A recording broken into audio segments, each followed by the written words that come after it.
ਅੱਜ 16ਵੇਂ ਦਿਨ ਤੋਂ ਬਾਅਦ ਦਵਾਈ ਲੈਣ ਆਏ ਆ। ਅਲਹਮਦੁਲਿਲਾ ਇਹ ਨਾ ਕਹਾ ਵੀ ਆਪਣੇ ਆਪ ਤੁਰ ਕੇ ਆਏ। ਮਾਸ਼ਾਅੱਲਾ ਜੀ, ਅਸੀਂ ਚੱਕ ਕੇ ਲਾਏ ਸੀਗੇ ਗੱਡੀ ਚੋਂ ਤਿੰਨਾਂ ਬੰਦਿਆਂ ਨੇ। Very good, very wheelchair ਤੇ ਲੈ ਕੇ ਆਏ ਸੀਗੇ, ਵੀਲ ਚੇਅਰ ਤੇ ਬਾਹਰ ਲੈ ਗਏ ਆ। ठीक है, आज अल्लाह का शुक्र है ये अपने आप पैरों से रख। जी अस्सलाम वालेकुम, कैसे हैं तमाम दोस्तों। मैं आप सबका भाई हकीम अतीक और रहमान सन्यासी फ्रॉम गोयरा।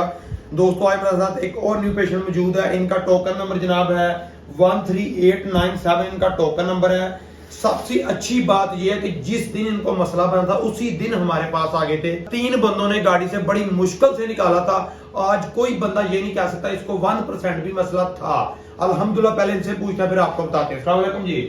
नाम की अपना जी? मोहम्मद नसीर वल्द मोहम्मद अरशद। मोहम्मद नसीर वल्द मोहम्मद अरशद। किहड़ा इलाका जी?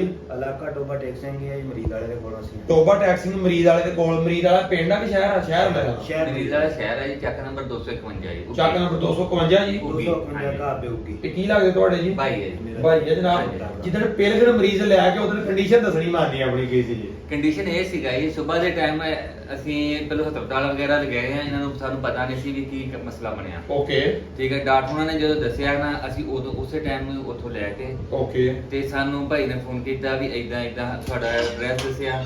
ਜੀ ਅਸੀਂ ਰਾਤ ਨੂੰ 10 ਵਜੇ ਇੱਥੇ ਪਹੁੰਚੇ ਆ ਜੀ। ਜੀ ਤੇ 10 ਵਜੇ ਦਵਾਈ ਲੈ ਕੇ ਆਏ ਆ 4 ਦਿਨ ਦੀ। ਜੀ ਅਲਹਮਦੁਲਿਲਾ 14 ਦਿਨ ਅੱਜ 16 ਦਿਨ ਹੋ ਗਏ ਦਵਾਈ ਖਾਦੀ ਨੂੰ। ਜੀ ਜੀ ਅੱਜ 16ਵੇਂ ਦਿਨ ਤੋਂ ਬਾਅਦ ਦਵਾਈ ਲੈਣ ਆਏ ਆ। ਅਲਹਮਦੁਲਿਲਾ ਇਹ ਨਾ ਕਹਾ ਵੀ ਆਪਣੇ ਆਪ ਤੁਰ ਕੇ ਆਏ। ਮਾਸ਼ਾਅੱਲਾ ਜੀ, ਅਸੀਂ ਚੱਕ ਕੇ ਲਾਏ ਸੀਗੇ ਗੱਡੀ ਚੋਂ ਤਿੰਨਾਂ ਬੰਦਿਆਂ ਨੇ। Very good, very wheelchair ਤੇ ਲੈ ਕੇ ਆਏ ਸੀਗੇ, ਵੀਲ ਚੇਅਰ ਤੇ ਬਾਹਰ ਲੈ ਗਏ ਆ। ठीक है, आज अल्लाह का शुक्र है ये अपने आप पैरों से रख। माशाल्लाह जी, माशाल्लाह। चोर साहब को मालिश ते नहीं दी तेल वाला नु? नहीं कोई चीज नहीं, कोई वर्जिश नहीं दसी? नहीं 24 घंटे पता कि सिर्फ कुड़ी खानी है? कुड़ी खानी। सिर्फ 24 घंटे। Very good, very good। रात ਨੂੰ 11 ਦਿਨੇ 10 11 ਵਜੇ। ਦਿਨੇ 10 11 ਵਜੇ। ਚੋਰ ਸਾਹਿਬ ਗੱਲ ਕਰਦਾ ਦੋਸਤੋ, ਮਕਸਦ ਨੂੰ ਸ਼ਫਾ ਅੱਲਾਹ ਪਾਕ ਦਾ ਕਰਮ ਅੱਲਾਹ ਪਾਕ ਕਰਦਾ। ਯਾਰ ਜਿੰਨਾ ਮਰਜ਼ੀ ਪੁਰਾਣਾ ਮਸਲਾ ਹੋਵੇ ਜਾਂ ਤਾਜ਼ਾ ਮਸਲਾ ਹੋਵੇ, ਮਸਲੇ ਨੂੰ ਸਮਝੋ, ਉਹਦੇ ਮੁਤਾਬਿਕ ਇਲਾਜ ਕਰੋ।